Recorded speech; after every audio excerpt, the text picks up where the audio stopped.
चॅनलला लाईक करा, शेअर करा आणि सबस्क्राईब करा। हा उपक्रम आम्ही एक सामाजिक उपक्रम म्हणून राबवलेला आहे। तुमच्या लक्षात आला असेल, तुम्ही कार्यक्रम बघितलेला आहे। इथं कुठलाही राजकीय विषय नव्हता।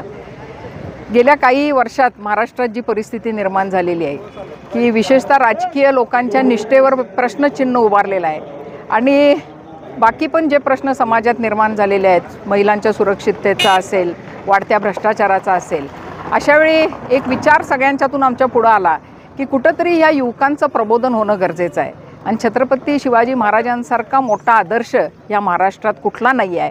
तर त्या व्याख्यानाच्या माध्यमाद्वारे या युवकांपर्यंत पोचावं आणि कुठेतरी त्यांच्यावर हे चांगले संस्कार घडावे। जसं एका छोट्या वक्त्यानं सांगितलं, म्हणजे खूप त्याने 3 वाक्यात सांगितलं की मराठे रुकते नहीं, मराठे झुकते नहीं और मराठे बिकते नहीं। हा अवघ्या महाराष्ट्राला एक संदेश ह्या 10 वर्षाच्या मुलानं दिलेला आहे आणि हीच निष्ठा आणि हाच स्वाभिमान घेऊन चंदगडची जनता ही अतिशय इतिहासप्रेमी, शिवप्रेमी जनता आहे। ती हा संदेश घेऊन नक्कीच इथून पुढे वाटचाल करेल असा मला विश्वास आहे। माझ्या वडिलांनी मला नेहमीच एक संदेश दिला होता की if you want to change the system you have to be part of the system. जर तुम्हाला ही सिस्टीम बदलायची असेल तर तुम्हाला ह्या सिस्टीमचा भाग व्हावं लागतं। त्यामुळे युवकांना जर ह्या देशाचा भवितव्य, हे भविष्य जर चांगलं हवं असेल तर राजकारणापासून लांब राहून चालणार नाही, त्यांना ह्या राजकारणात भाग घ्यावा लागेल।